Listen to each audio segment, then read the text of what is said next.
Assalamualaikum warahmatullahi wabarakatuh. Kepada yang terhormat Ibu Aldina Eka Andriani SPD MPD selaku dosen pengampu mata kuliah Laboratorium IPA SD dan teman-teman sekalian, pada kesempatan kali ini izinkanlah saya untuk menjelaskan mengenai kesehatan dan keselamatan kerja di dalam laboratorium. Sebelumnya, perkenalkan, nama saya Alia Wahyu Kartika dengan NIM 14014222296 dengan nomor presensi 12 dari rombel M. Nah, di dalam kesehatan dan keselamatan kerja di laboratorium, yang harus kita tahu tentang materi ini adalah tujuan kesehatan dan keselamatan kerja. Yang pertama adalah mengetahui dan memahami kesehatan serta keselamatan kerja yang ada di laboratorium. Yang kedua, menghindari kesalahan dan kecelakaan pada saat melakukan praktikum. Yang ketiga, melindungi dan menjamin keselamatan setiap orang yang berada di tempat kerja tersebut. Yang keempat adalah memelihara sumber produksi agar dapat digunakan secara aman dan efisien. Yang kelima adalah mengetahui dan memahami simbol-simbol peringatan yang ada di dalam laboratorium. Setelah kita tahu mengenai tujuan kesehatan dan keselamatan kerja di laboratorium, kita harus mengetahui apa makna atau definisi dari keselamatan dan kesehatan itu sendiri. Keselamatan dan kesehatan kerja difilosofikan sebagai suatu upaya untuk menjamin keutuhan dan kesempurnaan baik jasmani maupun rohani, tenaga kerja pada khususnya dan manusia pada umumnya, hasil karya dan budayanya menuju masyarakat makmur dan sejahtera. Hal ini dapat didefinisikan sebagai suatu ilmu pengetahuan dan penerapannya dalam usaha mencegah kemungkinan terjadinya kecelakaan dan penyakit akibat kerja.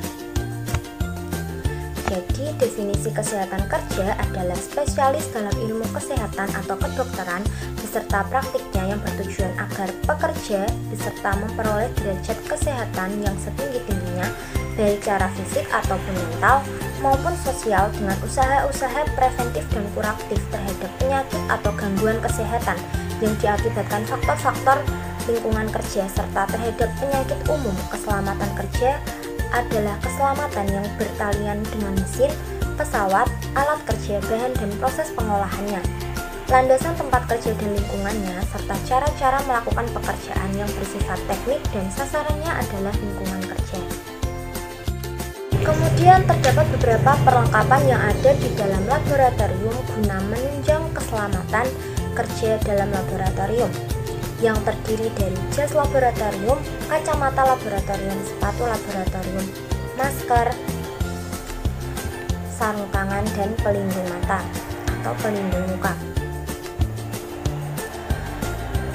Yang pertama adalah sepatu.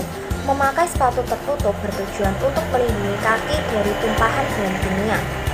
Yang kedua adalah memakai jas laboratorium yang bertujuan untuk melindungi tubuh dari percikan bahan kimia. Yang ketiga, masker dapat digunakan ketika terdapat percobaan yang menghasilkan gas, tujuannya agar tidak terhirup gas yang dihasilkan dari bahan kimia. Selanjutnya adalah menggunakan kacamata khusus yang digunakan manakala terdapat percobaan yang membahayakan mata, sehingga mata terlindungi dari percikan bahan kimia. Yang keempat, menggunakan glove atau sarung tangan yang bertujuan melindungi kulit dari bahan kimia. Kemudian yang terakhir adalah melepaskan perhiasan sebelum memasuki laboratorium, guna agar logam yang terdapat pada perhiasan tidak bereaksi pada bahan kimia. Setelah kita mengetahui mengenai perlengkapan yang ada di dalam laboratorium, kita harus memperhatikan aspek pengenalan label bahan kimia, di mana bahaya bahan kimia dapat diidentifikasi dari gambar segi 4 National Fire Protection Association Hazard Identification System atau yang kita kenal dengan NFPI Hazard Identification System.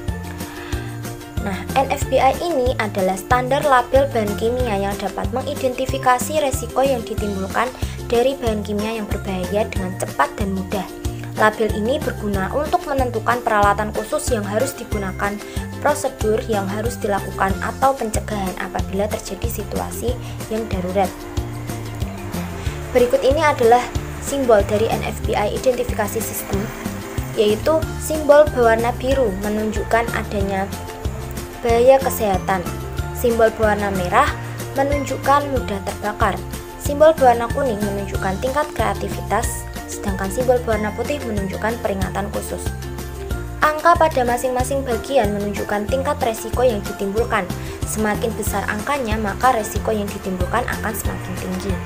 Jadi dari pemaparan materi yang telah saya berikan, dapat disimpulkan bahwa secara umum beberapa peristiwa yang pernah terjadi di laboratorium merupakan cermin bagi setiap orang untuk meningkatkan kewaspadaannya ketika bekerja di dalam laboratorium.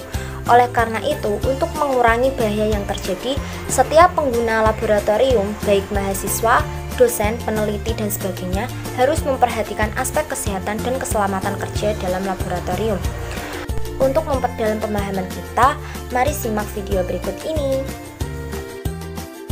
Prosedur bekerja yang harus ditaati di dalam laboratorium diantaranya meliputi memakai alas kaki yang harus menutupi kaki secukupnya dan sandal kaki tidak diperbolehkan digunakan selama bekerja di laboratorium. Aksesoris yang menjuntai dan pakaian yang longgar harus diamankan saat bekerja. Tujuannya agar logam yang terdapat pada perhiasan tidak bereaksi pada bahan kimia. Selanjutnya adalah mencuci tangan untuk mensterilisasi dari kuman.